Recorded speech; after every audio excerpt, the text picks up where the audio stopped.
I want to leave this in closing, okay? And y'all make sure you include this, all right?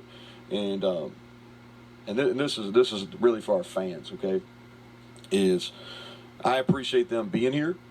They were here for our man trip at 9:30 in the morning. It was in the upper 20s, low 30s. They were supportive, right? They were here through the bad first half. They were here through the second half, and a high percentage of them stayed. And I appreciate that, and that absolutely does not go unnoticed, okay?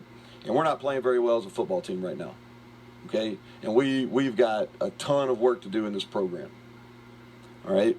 But I'll tell you, and this is probably going to be on one of our worst days, is we will build a successful program here.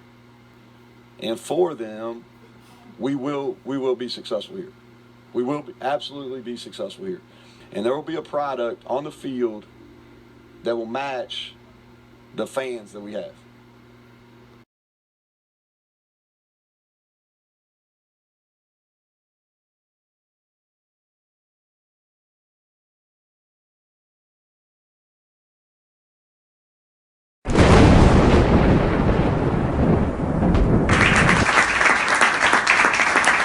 Welcome back to Mountaineer Rants. I'm Terry, this is Paul. We are here to review the Texas Tech game. We got a lot of things to say, so sit back and listen up. Welcome you Mountaineer fans and you Texas Tech fans. In fact, we welcome all football fans everywhere. That's exactly.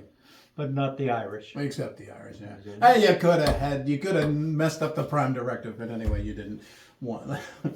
The Mountaineers beat Texas Tech for the first time in 4 years. Yes. At Mountaineer Field. The odds makers didn't think West Virginia would win. Make us underdogs at home. We kind of learned a little bit there. Now, those of you that watch Mountaineer Rants heard us say that we were going to beat Texas Tech. Well, we knew a little bit about that. I think someone said we might beat them easy. I think we needed to have turnovers and 3 and outs. Well, we didn't get any turnovers. But we did get a few 3 and outs. In 2019, Neil Brown first faced Texas Tech as the West Virginia head coach. I was up there at that Mountaineer Field, cold, wet, rainy day, and we got the heck beat out of us. Yeah, they beat us pretty bad. Turnovers, mistakes. Allison was the quarterback. The game was essentially Kendall was in there too, and Deggy and I think all of them played. They all were bad, but the game was pretty much over by halftime. We couldn't get any momentum, and it was just miserable. But about third quarter or fourth quarter, I said to a friend of mine, people haven't gone home. And I even looked up, and in the upper deck, there were still hundreds, maybe thousands of fans in the upper deck in the fourth quarter after the game was already done. And we looked and saw Neil Brown looking up at the stands too. In his post-game interview, he said he knew and appreciated that. I think it was one of his first realizations of what it's like to be a Mountaineer fan. It's true. I agree with him. And he promised, as we had in our intro. And I saved that video as a result. I saved it at the time. He promised, he said, I'm going to build a successful program. Well, 4 years in a row they beat us. It's been a long time coming. So we turned it around today. Well, we're not 14th in the Big 12 anymore, are we? At least not for this week, anyway. Tell us about the game. Well, it was not what we expected. I really did think that Texas Tech would move the ball a lot. I thought they would score points a lot, but I thought we'd score points a lot running the football at them. For those of you that didn't see the game, Texas Tech's starting quarterback, Tyler Shuck, who had never played against West Virginia because he's always been hurt. Always been injured. He only played a little bit of the game and then broke his leg. It was sad too. I feel bad for that kid too. He's had a lot of injury problems. And he's a gamer too, because he looks to me like he played a play after he broke his leg. He tried to pass the ball on that left leg and it wouldn't. Anyway, it was kind of sad. I feel bad for him. So prayers go out to Tyler Shuck and his bunch. I think the kid's got a lot of talent. He's a really good player. So their backup quarterback, Baron Morton came in. Now, Morton was the guy who played against West Virginia last year when they beat us by 48 to 10. He lit us up. So it wasn't like he hadn't played before. It wasn't like he was a bad But He wasn't like his first start No. of like a redshirt freshman, so he was coming in with experience and and had success. And if you too. saw the last rant, you know that a lot of people were saying that Shuck should be benched and Morton Right. should be starting. They called him So the gunslinger and all that yeah, business. it made them happy that he was in there. But He had a rough one. Neil Brown and the Mountaineers had his number. Yeah, he had a rough one. 13 for 37, I think, was his numbers. And he didn't throw a touchdown that I know of in the game. And He had one touchdown. that's right, they did have one. one And they had the ball down on our 10-yard line, but 4 plays from our 11-yard line, and they don't score. The game's on the line. It's 20-13. If they score, we go to overtime. What happens if they score there and they sneak it out in overtime? Boy, it's a whole completely different Mountaineer rant program. But they didn't, because our defense stood tall again. The defense made the game. Give me this one. We didn't get a turnover. We turned it over twice. They ran 81 plays to ours. They outgained us by over 100 yards. How does a team win that game? You look at those stats, you'd say there's no way you could win that game. Your quarterback doesn't even throw for 100. Your best runner doesn't run for 50. It was the first start for a redshirt freshman Right. in his college career Right. against a team that had beat us 4 years in a row. And even though they had a backup quarterback, their backup With quarterback had experience. started games before. Yep. Ours hadn't. In the rain. And we got it done. Oh my goodness, it was wonderful. One of the things I said in that was we had to get turnovers. We didn't, but I said we got to get 3s and outs on their offense. 2 for 18 on third down. 2 for 18 is what Texas Tech was They couldn't known get the first for down. converting a lot of third downs and fourth downs. Yes. They had a reputation coming into the game for that. It was one of their strengths. And yet I caught the score about halftime. They hadn't converted 1 third down at that point. They ended up not converting many. This is a game about defense. They were 5 for 8 on fourth down conversions, right? But here's the interesting thing there. 4 of those 5 came on that last drive. Right. But one of the fourth down drives they didn't convert was the fourth down on the game winner, which we stopped them. So anyway, we're really enjoying this. This is a nice Mountaineer rant. I'll tell you up front, I love defense. Me too. And our defense has held, what did they have? 1 touchdown in the last 9 quarters. That's right. Everything else been field goals or shut them out. Now that's against Pitt and Texas Tech. Those are teams that have high-starred quarterbacks and a reputation for putting a lot of points up. Granted, those were in the rain. My personal theory is that the Mountaineers are a mutter. They're a very good rainy team. Yeah, we can play in the rain. Well, we did it at Oklahoma State, and now the Texas Tech game. So And Pitt was also there was a delay in the Duquesne game. in the Duquesne game as well. But see, one of the things, and that's just simple, one of the things in the rain is it makes it a little easier for a weak defensive secondary. It makes it a little harder for a passing offense.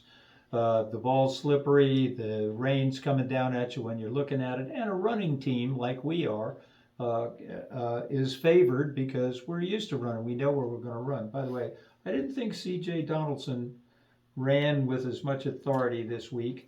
You have some ups and downs? That's a new thing I'm going to start doing. Ups and downs from the last game. I'm going to go up. Marcus Floyd, Aubrey Burks. Marcus Floyd came off the edge, got knocked down, got a sack, got knocked down a pass.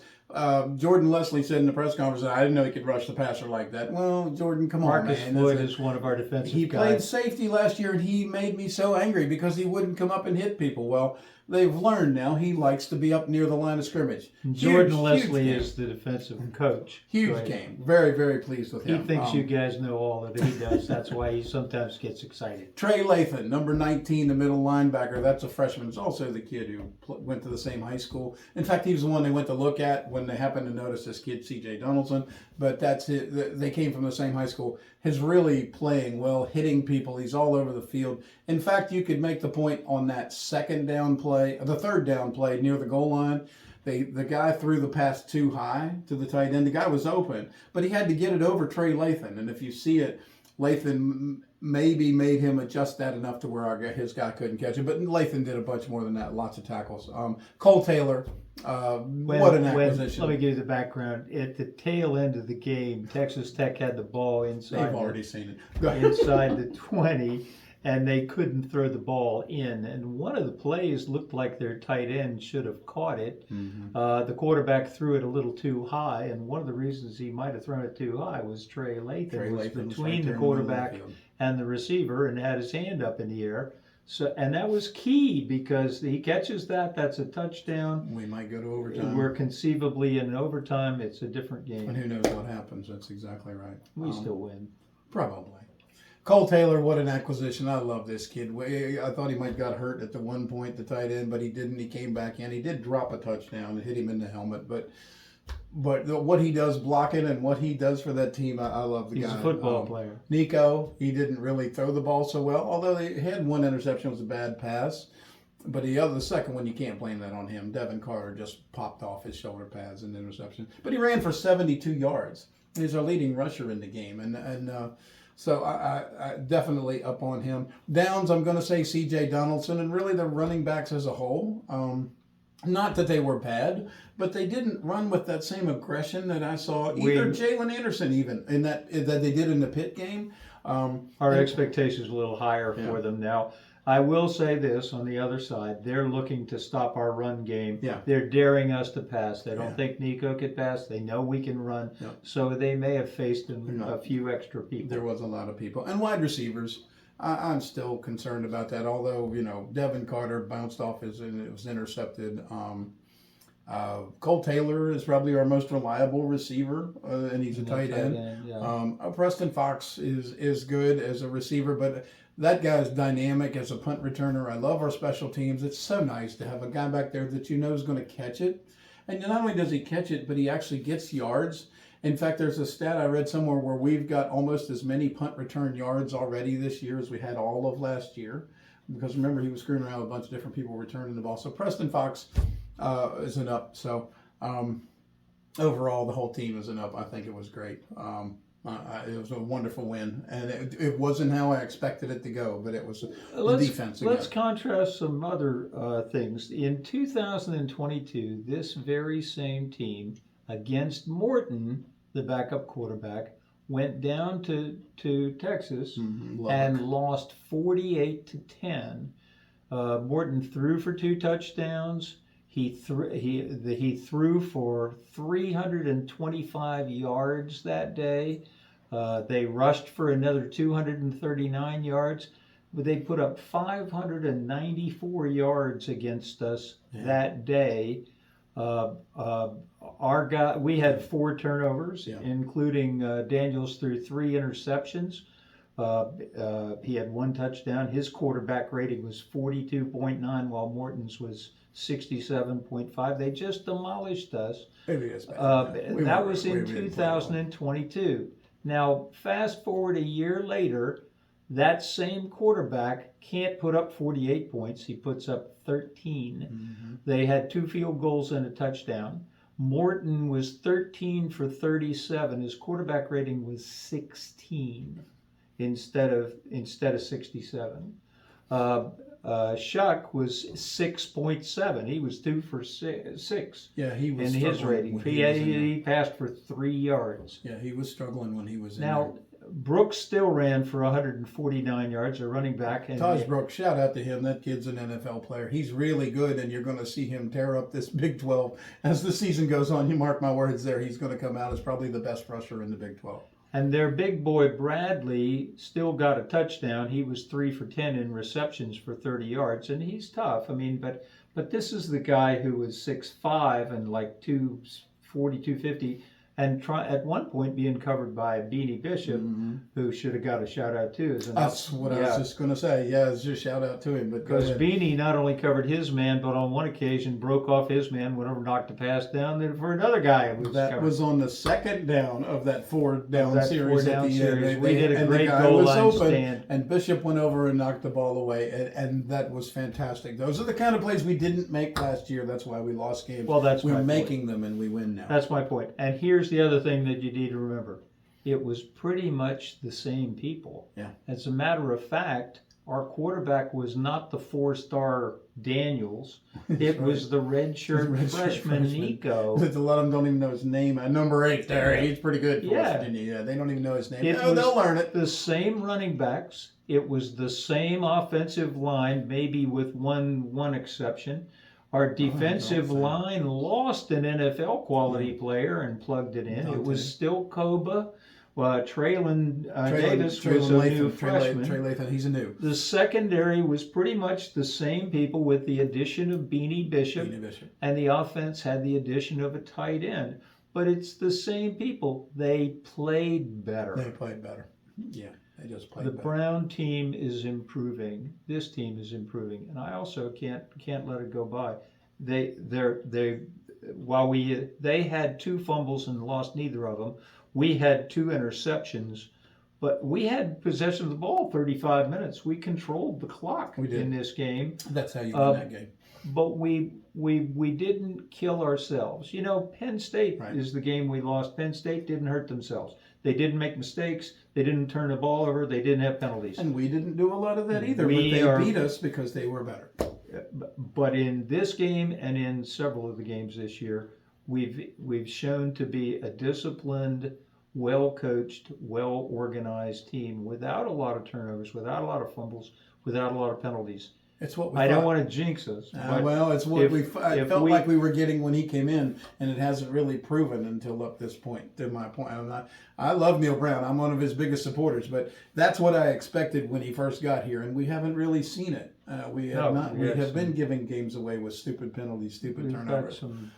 But now we're not seeing that this year. The team that doesn't make mistakes will beat you if you make mistakes. So and I can think of a couple of teams: Penn State, Kansas State. Kansas State was like that some with Bill teams Snyder. just don't beat themselves. They don't beat Pitt beats themselves. Mm-hmm. Most teams beat themselves by making a mistake. Well, Texas Tech didn't have to make a lot of mistakes. We just stifled them. Their biggest mistakes was on their defense with their penalties on their defense, and that's where their biggest mistakes were. So I agree. One last thing I wanted to point out, unless you've got something else, I was just going to say, we've won 5 out of the last 7 games. I think we said that already one time, but let's think of this here. We're 3-1 this year. Okay, a lot of the pundits had us 1-4 going into this. Thought we'd only beat Duquesne and thought we'd lose to TCU, or we'd be 1-3 going into this game. We beat the spread the last 3 games. A lot of the pundits thought that would only end up 1-11 was going to be our. So preseason ranked 14th in the Big 12. Yeah. Weren't expected to beat Pitt or Texas Tech. I weren't expected to beat Duquesne as bad as we did. In fact, I read in one of the pundits, because I printed it out, and I will be bringing this up later on, that said that Neil Brown would lose bad to Penn State and Pittsburgh and would be gone by Halloween. That was his flat-out prediction. So, if you want to listen to experts, tune into Mountaineer Rants. Exactly. We got the monkey off our back. Texas Tech we lost to 4 years in a row. That monkey's off our back. Yep. Neil Brown promised he would build a program. He's now beaten every Big 12 team. Texas, Oklahoma, every Big 12 team. And we got some fresh meat in. We got some chances to do all the next 4 also. We're going to start doing that. I don't think previous coaches for West Virginia can say that. And he's done it. And like you said, one of them coached for 10 years and never beat one team out there. Yeah. But that's what we're moving on. We'll see him in a week, We're moving on, yeah. But you're right. We've won 5 of the last 7 games. The team is improving. And by the way, of the 2 teams that we lost out of those 7 games, one was Kansas State, who was a Big 12 champ. Won the Big 12 championship game. And the other one was Penn State, Penn State, who's a top 5 team. Number 6 in the country right now. I'm very proud of this bunch, and I think you're right. I think we need to enjoy the moment. Were they ugly against Pittsburgh? Was it those games pretty? Did we throw a bunch of yards? Did we score a lot of points? No. Take the win. Enjoy the win. As I get older, I realize just enjoy the moment. Enjoy the 3-1 record. I don't have anything else to say other than that. Say, keep watching Mountaineer Rants. We're not done yet. I'm going to take it. We're not done yet. All right. We got a ways to go. Be with us.